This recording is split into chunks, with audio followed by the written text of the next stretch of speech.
నిన్న మనం king maker అన్నమే ఒక ఆయనని. టీవీకే పార్టీ అధ్యక్షుడు విజయ్ గారిని కింగ్ మేకర్ అని చెప్పిన నేను.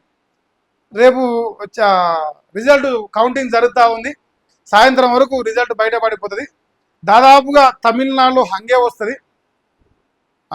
ఈ హంగులో కింగ్ మేకర్గా టీవీకే పార్టీ విజయ్ ఉండబోతుందని నిన్న మనం మాట్లాడినాం. కానీ మన అంచనాలని తారుమారైనాయి. ఒకే ఒక్క సర్వే సంస్థ నిన్న టీవీకే పార్టీ అధికారం వస్తుందని చెప్పింది. ఒక్కటే సర్వే సంస్థ. మిగతా అన్నీ కూడా ఈ డిఎంకే కావచ్చు, లేదంటే ఏడిఎంకే పార్టీ అధికారంకి వస్తుంది, టీవీకి అవకాశం అని చెప్పారు. ఎవరు చూడు 15, 20, 25 సీట్లు ఇంతవరకే రాశారు సర్వే సంస్థలు, అంటే 30 సీట్లు. కానీ ఈ దేశ రాజకీయాలు సంచలనం సృష్టిస్తూ ఎన్టీ రామారావు గారి తర్వాత సీనియర్ ఎన్టీఆర్ 1982లో ఆయన పార్టీ పెట్టి 9 నెలల్లో ముఖ్యమంత్రి అయ్యాడు. అంటే సినిమా ఇండస్ట్రీ నుంచి వచ్చి 9 నెలల్లో ముఖ్యమంత్రి అయ్యాడు.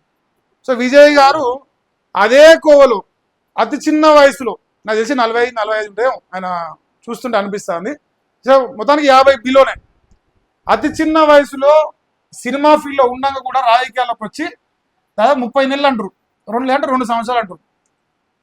2 సంవత్సరాల పైసలకు కాలంలో ఫస్ట్ ఎన్నికలు ఫేస్ చేయడంతోనే హిట్ ఏమంటారు కదా, ఇట్లా సూపర్ హిట్ కొట్టిండు. మన 1000 crore సినిమా, లేదంటే 2000 crore సినిమా, బాహుబలి, ఇంకోటిగా.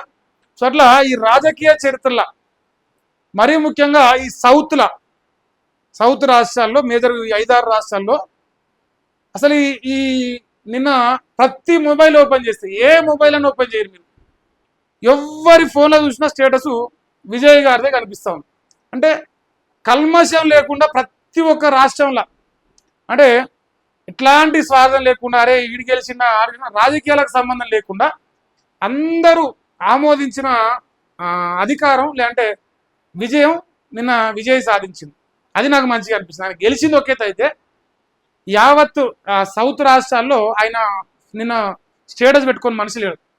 కారణం ఏంటంటే సింగిల్గా పోరాడిండు, ఒక్కడై పోరాడి. ఏ పార్టీతో, బీజేపీతో లేదు, కాంగ్రెస్తో లేదు, లేదంటే డిఎంకేతో లేదు, అన్నా డిఎంకేతో ఏ దాంతో లేదు, సింగిల్గా సింహం లెక్క కొట్లాడిండు. మళ్ళీ దేశ రాజకీయాలు మొట్టమొదటిసారి ఎన్నికలకు వచ్చి ఎన్ని సీట్లు వచ్చినాయి? 234 సీట్లు ఉంటే దాంట్లో 108 సీట్లు వచ్చినాయి. మ్యాజిక్ ఫిగర్ 114 అంటారు, ఇంకొక 6 తక్కువ ఉన్నట్టున్నాయి. ఇక మ్యాజిక్ ఫిగర్ టచ్ కాలేదు. కాకపోతే ఇక్కడ ఇండిపెండెంట్ పార్టీసు, ఇక్కడ పోతే కాంగ్రెస్, ఇంకా మిగతా పార్టీ కూడా గెలిచినాయి. ఇక్కడ బీజేపీ కూడా అలయన్స్లో ఉన్నది ఏఐడిఎంకేతోని. సో ఇక ఏదో ఒకటి 5-6 సీట్లు అయితే 100% ఆల్రెడీ మంతనాలు జరుగుతున్నాయి. సో 99.999% తమిళనాడుకు కాబోయే ముఖ్యమంత్రి టీవీకే పార్టీ అధినేత విజయ్. సో ఇది యావత్ దేశాన్ని కూడా ఆశ్చర్యానికి గురి చేసింది. ఎట్లా అంటే ఇప్పుడున్న పరిస్థితులలో జనాల మంద తెలుసు, 2000 ఇవ్వకపోతే ఓటేసే మాండేలు అడియాలి. తెలంగాణ రాష్ట్రంలో 2000 ఇవ్వకపోతే ఓటేసే టోడేలు అడియాలి. ఇంత మనీ పాలిటిక్స్ అయిన ఈ రోజులల్లా తమిళనాడు ప్రజలు మార్పును కోరుకురు, చైతన్యం తెచ్చుకురు. అంటే బస్ అంటారు, తన పర్సనల్గా కారు నడిపే డ్రైవర్ కొడుక్కి ఎమ్మెల్యే టికెట్ ఇచ్చినా కూడా గెలిపించారు. అంటే సామాన్య మధ్యతరగతి ప్రజలు టికెట్ ఇస్తే కూడా అంటే పంచిరేమో మనకు తెలియదు, కానీ దాదాపుగా ఈ రాజకీయ పార్టీతో బీజేపీ కానీ, డిఎంకే కానీ, కాంగ్రెస్ కానీ, ఏ పార్టీ కానీ వాళ్ళతో సంబంధం లేకుండా రూపాయి పంచినా పంచకున్నా అధికారం అప్పచెప్పి అక్కడ ప్రజలు సెల్యూట్ కొడతాను. నేను ఇట్లా కొడతారా? సెల్యూట్ కొడతాను. ఎందుకంటే ఇప్పుడున్న ఈ మనీ పాలిటిక్స్లా డబ్బు కోసం ఏదైనా చేసే ఇప్పుడున్న ప్రస్తుత సమాజంలో తమిళనాడు ప్రజలు ఇచ్చిన నిర్ణయం, వాళ్ళ డెసిషన్ యావత్ దేశాన్ని అలా ఆనందపరుస్తూ ఉంది.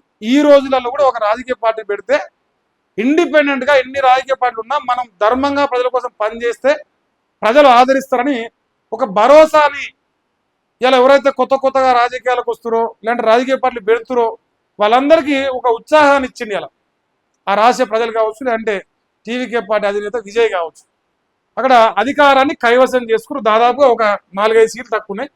సో కానీ అధికారం మాత్రం వాళ్ళది. అది ఇక్కడ చిన్న పాయింట్ చూడాలి. ఈ యొక్క పార్టీ ఉంది, మీరు చూడరా, డిఎంకే డిఎంకే ఇక్కడ వీళ్ళకు 59 సీట్లు వచ్చినాయి. 59 సీట్లు వచ్చినాయి. ఈయన ఏం చెప్పింది తెలుసా? ఇక నాకు ఓటమే లేదని చెప్పి నేను ఎంకే స్టాలిన్ నాకు ఓటమే లేదు, నన్ను ఓడగొచ్చే మొగోడే లేడని చెప్పేసి మురిసింది. ఇలా రిజల్ట్ ఏంటంటే అన్నగారు ఎంకే స్టాలిన్ గారు ఎమ్మెల్యేగా ఓడిపోయాడు. సీఎం దేవుడెరుగు, సీఎం పక్కన పెడదాం, ఎమ్మెల్యేగా ఓడగొట్టిండు స్టాలిన్. ఇలా దేశం మొత్తం రాజకీయం చేస్తా తమిళనాడుకి వెళ్ళని గప్పాల వాళ్ళకి కొడుకేమో హిందుత్వం మీద అనుచిత వ్యాఖ్యలు చేసి హిందుత్వాన్ని అవమానపరిచి ఇట్లాంటి దుర్మార్గమైన ప్రయత్నాలు చేస్తే ఇలా సెక్యులర్ భావజాలంతో ఓపెన్ చెప్తానా, జోసెఫ్ విజయ్ క్రిస్టియానికి మారిరు. సో విజయ్ గారి యొక్క తల్లి వచ్చేసి బీసీ అనుకుంటా, సారీ తల్లి మాదిగ సామాజికం కావచ్చు, తండ్రి బీసీ కావచ్చు, రెండిట్లో లేదు స్పైప్ మొత్తానికి అయితే తల్లి కానీ తండ్రి కానీ ఒకరు బీసీ ఒకరు ఎస్సీ. అయితే క్రిస్టియన్గా ఉండి హిందువులను దగ్గర తీసుకున్నాడు, క్రిస్టియన్లను దగ్గర తీసుకున్నాడు. మేజర్గా ఈ జెన్జీ ఏదైతే కొత్త ట్రెండ్ వచ్చిందో 25 సంవత్సరాలు ఈ వయసులో ఉన్న వాళ్ళందరూ మొత్తం ఆల్మోస్ట్ వన్ సైడెడ్గా టీవీకే పార్టీకి ఓటేశారు. ఆయన ఒక ఆర్గనైజేషన్ పెట్టినట్టు ఆయన పేరు మీద. అది దాదాపు 16-17 సంవత్సరాల నుంచి తమిళనాడులో సేవా కార్యక్రమాలు చేస్తుంది. సో ఆ యొక్క సేవా కార్యక్రమాలు ఆయన మీద ఉన్న నమ్మకం, ఆయన యొక్క ఐడియాలజీ, అంటే ఏ పార్టీలోకి నేను పోను, ఏ పార్టీలో నేను జాయిన్ కాను, నేను న్యూట్రల్గా ఉండకుండా ప్రజల కోసం పనిచేస్తా, ఏ పార్టీకి నేను పంచాల చేయను అని చెప్పేసి ధైర్యంగా వచ్చినప్పుడు అక్కడ ప్రజలు దాన్ని నమ్మిరు, ఓటేసిరు. ఇక యావత్ దేశవ్యాప్తంగా ఉన్న మాదిగ సామాజిక సంబంధించిన బిడ్డలు గర్వంగా చెప్పుకుంటారు, మా మాదిగ బిడ్డ ఇలా ముఖ్యమంత్రి అయ్యాడని చెప్పేసి. నాకు అది చాలా సంతోషాన్ని ఇచ్చింది. ఇక ఇంకో చిన్న కామెడీ విషయం చెప్తా. ఓ దరిద్రుడు తెలంగాణలో, వాని పేరు చింతపండు మల్లిగాడు. వాడు ఛత్తీస్గఢ్ వేయండి. ఛత్తీస్గఢ్లో మాజీ ముఖ్యమంత్రి కాంగ్రెస్ పార్టీ అంటే ఆయన లేపిండు ఇంత పొడుగు, ఆయన గంగలు కలిసిపోయాడు. మలియాడు మంగళి సాగర్ నుంచి అక్కడ మా మంగళి బిడ్డ దమ్మేందో చూపిస్తానని ఎంకే స్టాలిన్ ఇంత పొడుగు లేపిండు. ఆయన ఎత్తున మను పోసిండు, ఆయన కూడా తీర్చిండు. మళ్ళీ అంటే ఐరన్ లెక్క కనిపిస్తుంది నాకు ఈ సందర్భం గుర్తొచ్చింది. ఇప్పుడు ఈ ఎంకే స్టాలిన్ పడిపోవడానికి కారణం మల్లిగాని మాటలు ఏమనిపిస్తాను. మరి నెక్స్ట్ ఎవరి పేరు ఎత్తులో చూసుకోవాలి. నేను జర పుసుకున్న చంద్రబాబు పేరు ఎత్తే చంద్రబాబు కూడా కథమే. మల్లిగాడు ఆ నోట్లోకి వెళ్ళి ఏది వచ్చినా అది చెడిపోతుంది లాస్ట్కి. మరి జర జాగ్రత్తనే, ఎవరన్నా పక్కనంగా ఉన్న జర జాగ్రత్త. ఆ నోట్లోకి వెళ్ళి ఆనుమత్యాలు వచ్చినప్పుడు జర జాగ్రత్తగా ఉంటుంది. సో డిఎంకేకు 59, తర్వాత ఏడిఎంకేకు 47. ఇక్కడ ఇండియన్ నేషనల్ కాంగ్రెస్కు 5, ఇంకోటి పిఎంకే ఏదో 4. ఇక తెలంగాణ నుంచి గవర్నర్గా పనిచేసిన మాజీ గవర్నర్ గారు 7వసారి బీజేపీ పార్టీ నుంచి ఓడిపోయారు. ఇది 100% చెప్పాల్సిందే, దాచిపెట్టాలన్న పని లేదు. 7వసారి ఓడిపోయారు. అన్నామలైన అసలు పట్టించుకోలే ఈ ఎన్నికల్లో. దానికి తోడు ఈ టీవీకే పార్టీ అలా దుమ్ము దులిపేసింది. అక్కడ అన్నామలై అసలు ఆయన రాజకీయంగా ఆయనని డౌన్ చేసారు. మరి అక్కడ రాజకీయాలు జరిగినాయి చాలా, ఇక్కడ వేయను అక్కడ వేయను అంతా రాసి ఆయన ఉత్తేజ ప్రదేశం వాళ్ళు కూడా ఓడిపోయారు ఆఖరికి 7వసారి సక్సెస్ఫుల్గా అంటారు. మరి ఇంకా తెలియదు. ఇదంతా పక్కన పెడితే ఇక ఈ డిఎంకే పార్టీలో ఒక సన్నాసి ఉన్నాడు, స్టాలిన్ కొడుకు. ఆ సన్నాసి దేశం మొత్తం చూస్తుండగా హిందుత్వం పైన అనుచిత వ్యాఖ్యలు చేసి కించపరిచే ప్రయత్నం చేసింది. దానికి తోడు మన మమతక్క. వీళ్ళిద్దరూ ఈ హిందువుల యొక్క పాపం కలిగే పీకిరా అనిపిస్తుంది నాకైతే. సో మంచిగా అనిపించింది. ఇటువంటి దేశంలో ఓడిపోతేనే మంచిది. ఇలా టీవీకే పార్టీ అధినేత విజయ్ అందరినీ కలుపుకొని పోతున్నాడు. ఉంటే గట్లనే ఉండాలి, కానీ ఒక వర్గం మీద ఒక జాతి మీద వివక్ష చూపించే కిరాతకం మరి బాగానే పండింది వాళ్ళకి పంట. ఇది ఒకటి. తర్వాత కేరళ, ఇది ఒకటి మన కాంగ్రెస్కి ఫేవర్ 100% పాప చెప్పాలనే. వాళ్ళు ఏకలింగం గెలిచిర్రు. ఏకలి అంటే సింగిల్కి ఏం రాలేదు, సింగిల్గా 71 కాదు నాకు, ఎంత వచ్చినాయి 63 వచ్చినాయి సింగిల్గా. ఇక ఇప్పుడు అక్కడ అధికారంలో ఉన్న ఆయన నేను కొడుతుంటే మరి 26 కానీ అయిపోయినట. సిపిఐఎం 26 కాడ అయిపోయిండు. కాంగ్రెస్ పార్టీ 63 సీట్లతోని ఇక గెలిచింది. ఇప్పుడు అయితే వాళ్ళకి పొత్తున్నది, గెలిచిరు. సో ఇక ఇదొకటి. ఐయుఎంఎల్ 22 సీట్లట, సిపిఐ 8 సీట్లు, కేఈసి 7 సీట్లు. మొత్తానికి ఇక్కడ కాంగ్రెస్ పార్టీ ఇండి కూటమో మరి ఏ బొండి కూటమి ఏ కూటమో కానీ కూటమి అయితే గెలిచినాడ. కేరళ ఎన్నికల్లో ఒకటి విషయం ఏంటంటే ఈ మోతవారి ఈ సిపిఐఎం ఈ పార్టీకి వెళ్ళి ముఖ్యమంత్రిగా ఉన్న పినరాయి విజయన. సో ఆయన శబరిమలలో అయ్యప్ప స్వామి మీద అనుచిత వ్యాఖ్యలు చేసిండు. ఆయన కూడా మంగళారతి అయ్యిండు. దేవుళ్ళు చాలా పగబట్టి ఏమిరా నోటికి ఎంత వస్తుంటే మాట్లాడుతున్నారు, ఇంతేనా ఇది మీ లెక్క ఎంత, మీ కథ ఎంత అని చెప్పేసి చూసినట్టుగా. అంటే రాజకీయం కోసం, ఒక వర్గం ఓట్ల కోసం ఉన్నా చెప్పాలంటే ఒక వర్గాన్ని సాటిస్ఫై చేస్తే వాళ్ళ ఓట్లు మాకు పడతాయి అని ఒక అహంకారంతో, ఒక బలుపుతో మాట్లాడరు.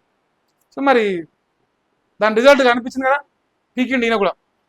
ఈడోగా అయినా సరిపోయింది. త్రిమూర్తి లెక్క తయారయ్యారు. ఒక్కొక్కది మహిళ ఉన్నది, ముగ్గురు వీకిరు. మరి అరవింద్ కాక ఎప్పుడో పోయింది, అయిపోయింది. సో ఇప్పుడు ఈ రిజల్ట్ బట్టి చూస్తే ఏమర్థమైంది, దేశ రాజకీయాల్లో అడపా ఏడో ఒక రాష్ట్రంగా నిజంగా ధర్మంగా ప్రజల కోసం పనిచేసే నాయకుడు పుడితే వానికి కూడా అవకాశం ఇస్తారు అనేది ఒకటి. దానికి తోడు కాంగ్రెస్ పార్టీ ఇక అలా నాయకుడు రాహుల్ ఖాన్ ఇక జీవితంలో ప్రధానమంత్రి కాడే 20 వీకినే ఆడ ఉన్నాయి, తుప్పకాయలు 3 ఉన్నాయి, 3 4 కలిసాడు. ఈ ఎట్ట ప్రధానమంత్రి అవుతాడు ఆయన ప్రధానమంత్రి కావాలని ఆశ కలగానే మిగిలిపోతాడు కొడతారు. నాకైతే మీరు చెప్పు కామెంట్ సెక్షన్లో, మిగులుతుందా ఇలాంటి అవుతుందా? ఇప్పటికే 55 ఏళ్ళ యువకుడు ఆయన, యువ నాయకుడు, యువరాజు. ఇక మరి 20 ఏళ్ళు మ్యాక్సిమం, 20 ఏళ్ళలో ఇలా కనిపించలేదు కదా మరి. సో అది కూడా ఒకటి. కాంగ్రెస్ పార్టీ ఇంకా ఆశలు చూసుకుంటే ప్రధానమంత్రి నెక్స్ట్ టైం కూడా ఇప్పుడు ఉన్న రిజల్ట్ బట్టి చూస్తే. ఇంకా బీజేపీ కార్యకర్తలు ఫుల్ జోష్లో ఉన్నారు, మామూలు జోష్లో కాదు, వేరే లెవెల్ జోష్లో ఉన్నారు వాళ్ళు. ఇక దుమ్మే. నిన్న ఏ గ్రామ పంచాయతీ పోరి ఏడికి పోరి పశ్చిమ బెంగాల్ గెలిచినందుకు సెలబ్రేషన్స్ దేశవ్యాప్తంగా ప్రతి గ్రామ పంచాయతీలో ఉన్న బీజేపీ కార్యకర్తలు. ఎన్ని గ్రామాలు ఉంటే అన్ని గ్రామాలు, అదొకటి. ఇక ఇంతవరకు అయితే రిజల్ట్ ఆడ మన ఎన్నికల సంఘంలో వెబ్సైట్లో చూసిందే ఇక్కడ రాసిరు. ఆడనేమో లెక్కలు, ఈడనేమో రాతలు, అంతే తేడా.